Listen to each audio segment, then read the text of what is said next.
上一会儿捉鱼来到野外，还是跟祖父的时候，现在觉得恍如隔世。1年前我南下回京的时候，也经过这儿。不过当时我是一个人，心中呢，满是忧虑，不知道前途是生是死。但是没想到这么幸运，一进船就遇到你。我也没有想到会遇到你，更没有想到有朝一日会同行。情之一字就是如此，就像闭着眼睛往独木桥上走，明知一步差池便会粉身碎骨，万劫不复。但这句话我不说出口，这一步步走出来，此生一定会觉得遗憾。顾妍希，这段时间我是真的很开心，虽然只能背着他们偷偷的开心。每次和你见过面以后，我就时常回想，这样的开心能有多长久？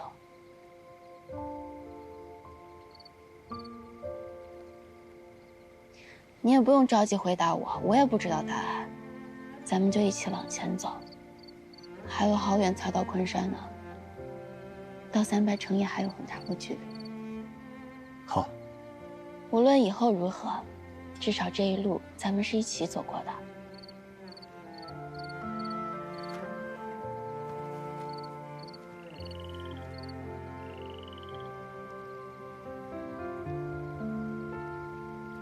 你看，有月晕，明天要刮大风了。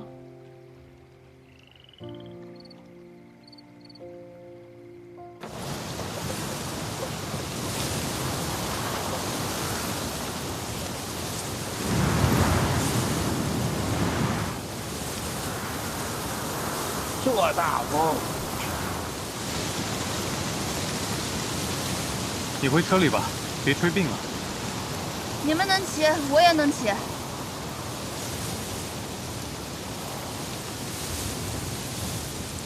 你衣服不抗风，穿这个。我穿你的，你回车里啊？这还没到昆山呢，越往北边风雪越大，我习惯了。别逞强，快！这衣服又厚又重，我不爱穿。但我有个办法，咱俩可以都不挨冻。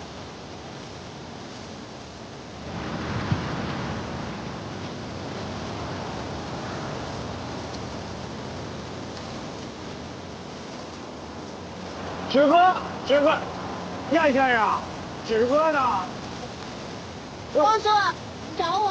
哎呦，没事了，没事了。哎呦，啊。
去，什么情况啊？前面有个山谷，要小心一些。你说前面那个山谷，若是行军打仗会如何？要么一夫当关，万夫莫开；要么瓮中捉鳖，如探囊取物。是啊，快到昆山了，土匪多，得小心点。若真遇上土匪了，该怎么办？若是不能花钱消灾，只能动手了。你先回去吧，哪有当家的在外面抛头露面开路的？说出来土匪都不信。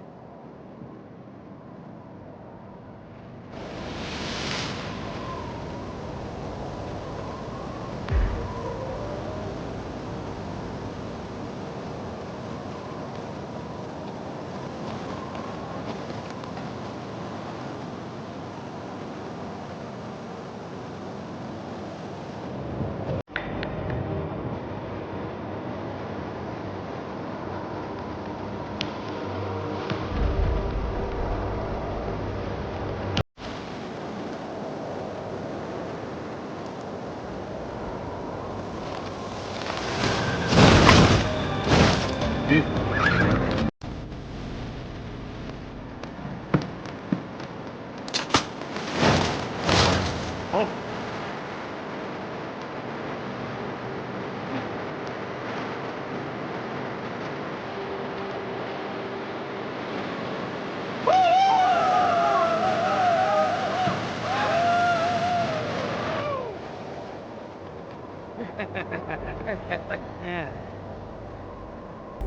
是会的，留下买路钱并包裹，要不然丢了小命。各位好汉，我们家北上探亲，并未携带什么财物，还请各位高抬贵手，行个方便。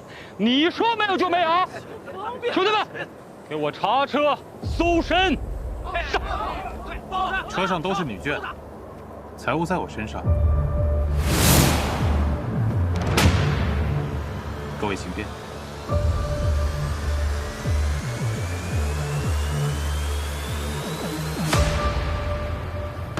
哎呀！大哥！大哥！别快！大哥，放开我们！大哥！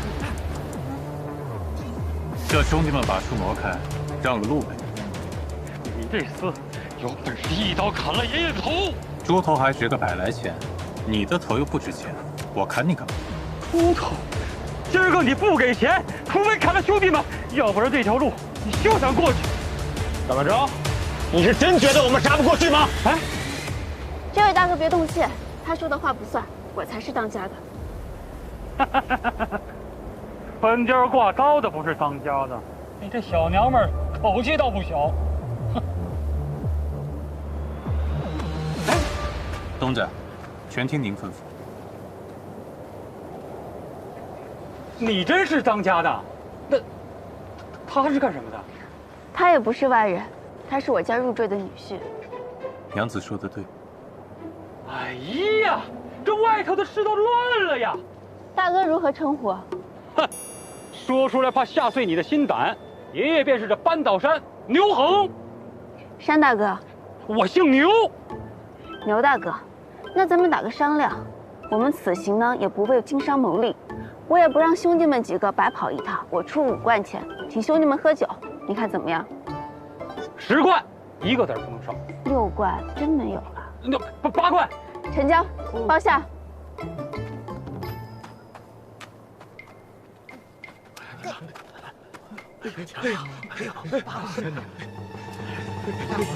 太好了呀！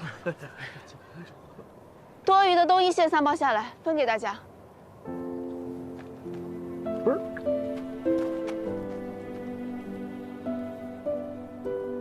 这位娘子，再往北走就没有生意可以做了。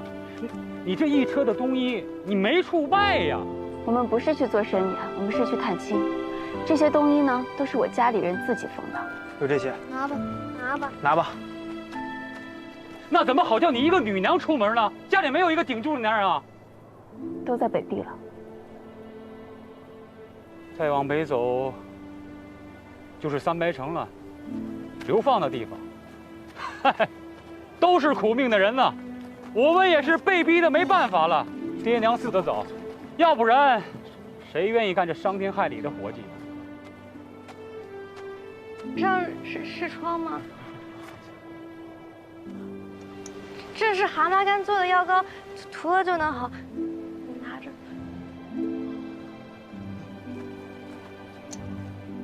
那疮不治会烂人的。还不谢谢人家？谢谢。棋拿来。娘子，把这个旗挂在车头上，从这儿到三白城这一路上，不会再有人为难你们了。多谢。我牛大士敬佩娘子为人，若不是在这落草为寇，我定要与你结成异姓兄妹。牛大哥，若不做盗匪，兄弟们能合伙做一个糊口的生计。真的假的？真的假的？你先慢慢想一想，回程我们还要经过这里，若到时候兄弟们愿意和我一同南归，我们一起做点正经营生。世道艰难，更应该互相扶持。好，我就在这等着你们。等你们回到寨子里，我杀活羊，喝好酒。前路还长，快走吧。好，一言为定。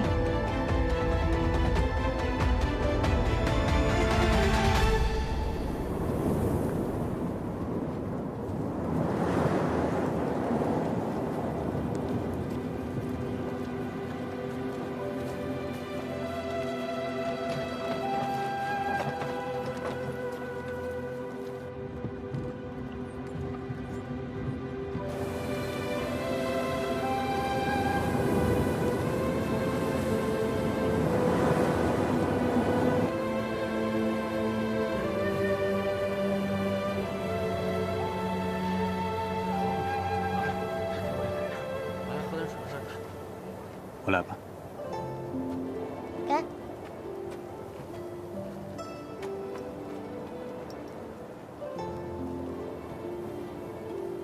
疼不疼？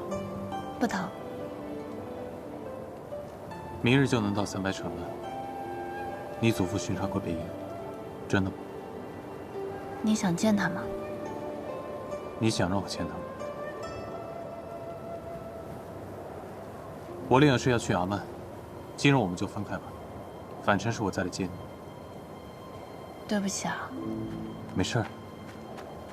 你们团聚嘛，本就是开心的事情。老太爷要是见你把我带过来，只怕是要气出个好歹来。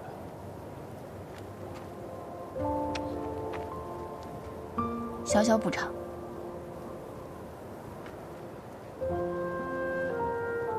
希望以后无论去哪儿，我们都不愿再分开了。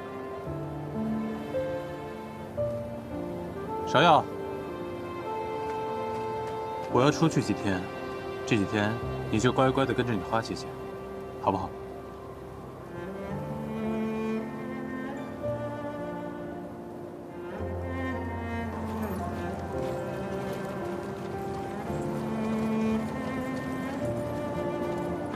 这样。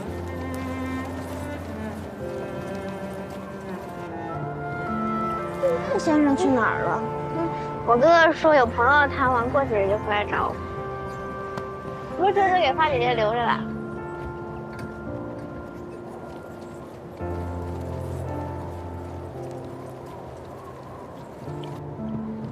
后边那2个七救司的也不见了，他们不会把你哥哥给抓走了吧？我哥比他们厉害。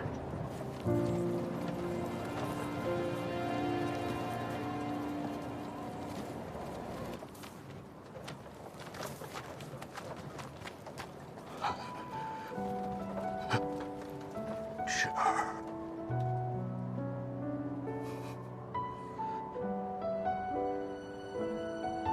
走吧。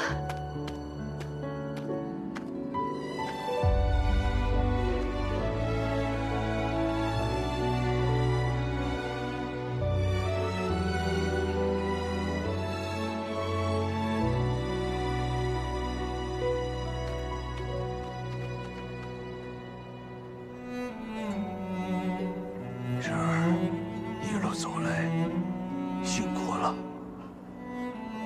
来，让祖父好好看看你。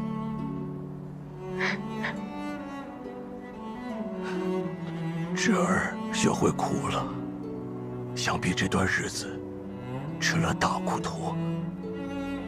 家里面还好吗？祖母还好吗？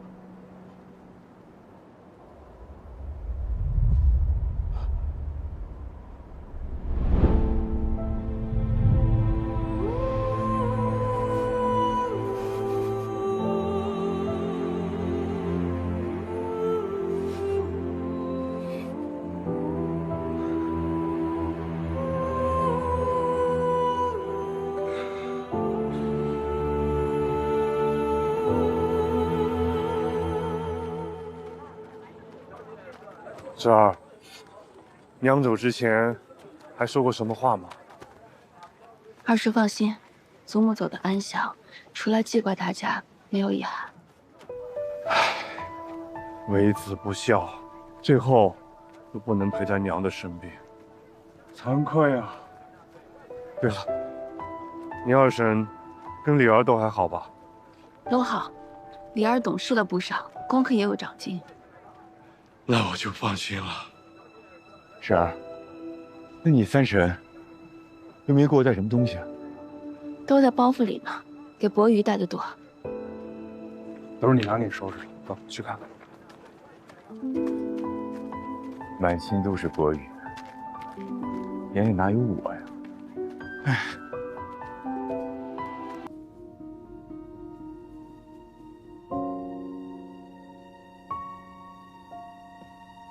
祖母临终前叫我把这个带来。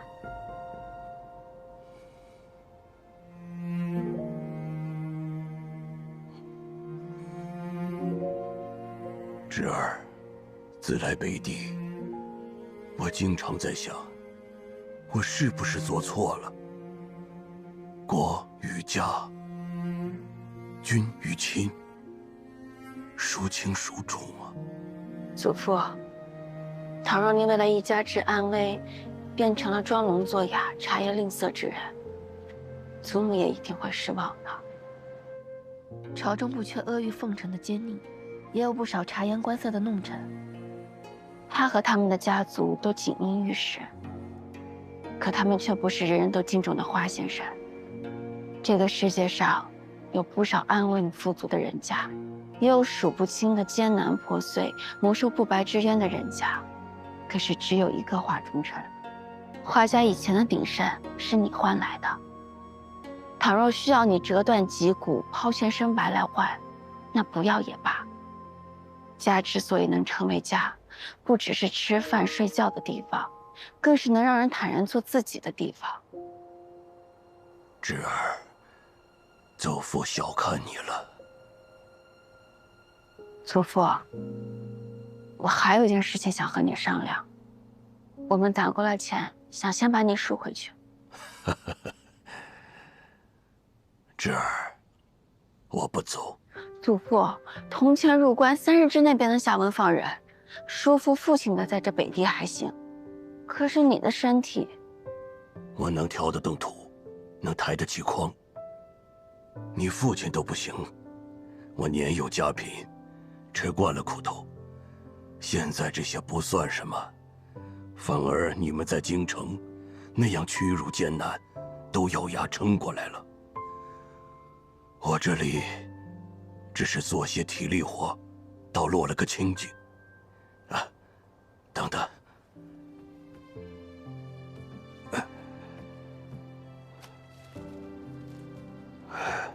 你看，平阳帮我弄了些纸，这几日我开始写新的书稿。你看，他们都在这儿。这几间屋子，床铺、桌椅、盆盆罐罐，都是我们从无到有，一点点做起来的。我不能丢下他们独自回去。孙女明白了。博宇年纪还小，你还是把他带回去，免得他母亲担心。好。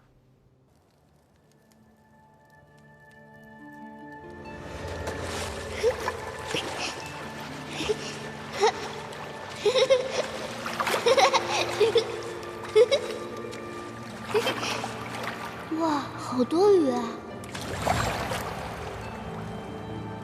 爷爷，你快看，这里好多鱼。祖父老了，跟不上你。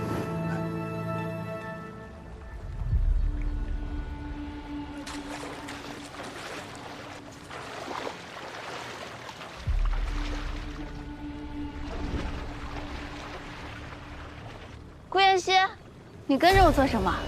为什么不说话？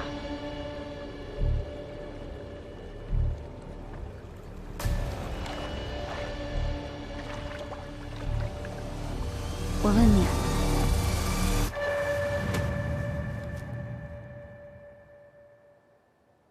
做梦了？方才你说梦话，要问我什么？不记得了。你要忙的事情都忙完了。有眉目了。放心。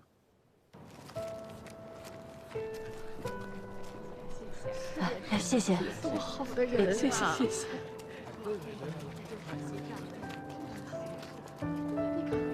你就是花大姑娘吧？是。真是多谢了。我儿子发烧已经3天了，今天早上从你这领的药包，只煎了1剂就已经退烧了。有用便好，不必客气。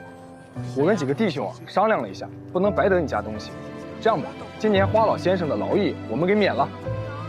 是我多谢各位了。不必客气。多谢多谢。那我们就先行告退了。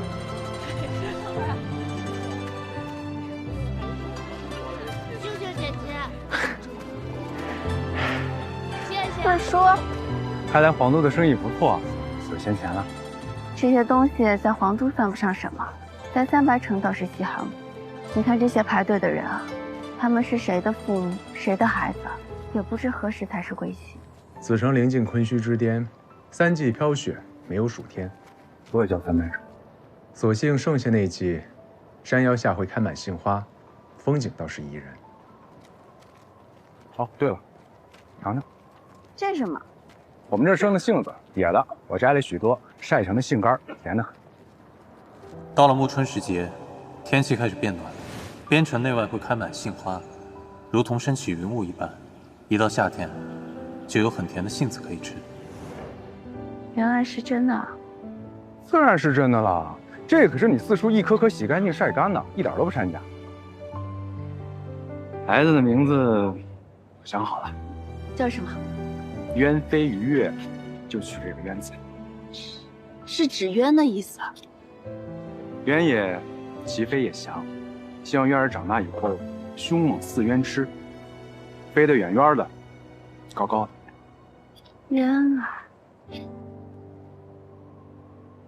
可是啊，昨天你来呢，将家里的近况都数了个遍，我连伯里现在读什么书都知道，可唯独没说你自己。我没什么。你可别想骗我啊！哎，你这么大的时候我就看着你，甭嫌瞒着你四叔。我问你，可是有喜欢的人吗？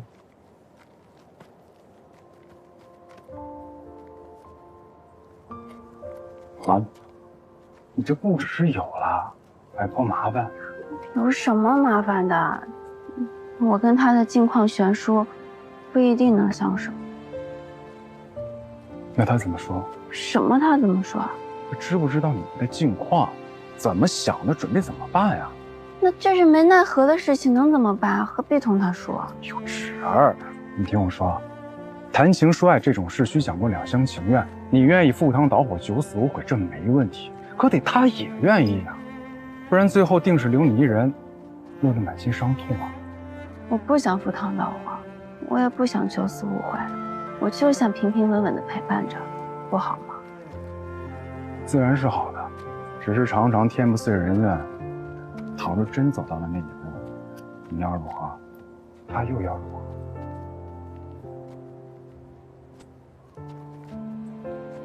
哎呀，行了，四叔，你要是空着去帮他发药嘛。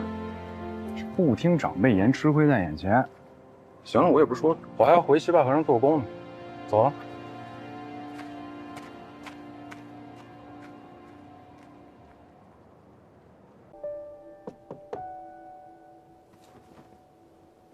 四叔，有事啊？夜深了，我就不卖关子。四叔问你，12号的哥哥护送你来北地的是什么人？你别告诉我是七秀司司使。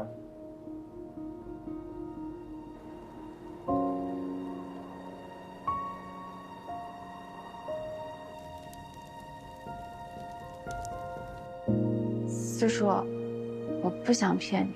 芷儿，怎么会？你怎么突然问这个？我今日见过他了，那面具我忘不了。芷儿，你告诉四叔，你说的那个心上人是不是他？我很早就喜欢他了。你该知道七秀司是做什么的，你也一定比我知道他是什么人。芷儿，这是你的私事，四叔本不该过问，可这里面实在太过凶险了。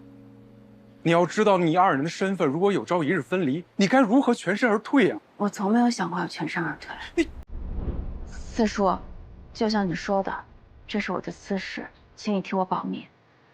但是我不会把花家牵扯进来的，我也不想让祖父他们担心。是你能够答应你，可你能答应我吗？无论什么时候，最先想的是你自己，保护好你自己。你要急死我了你！哎呀，四叔，我长大了，你早点去休息吧。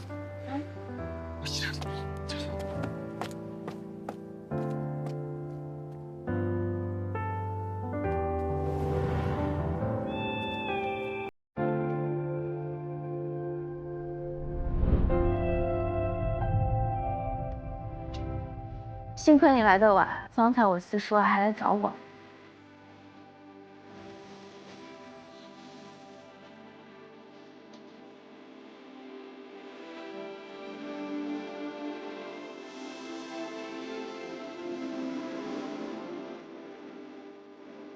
你去哪儿了？怎么冻成这样？那你帮我暖一暖。我这不是真暖的吗？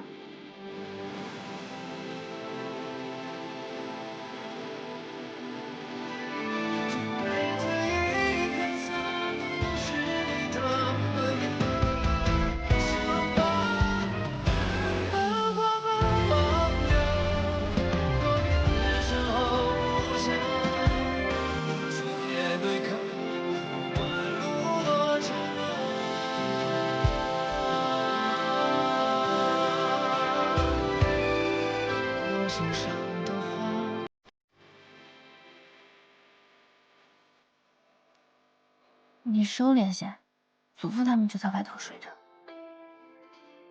就抱着，你陪我，天亮我就走。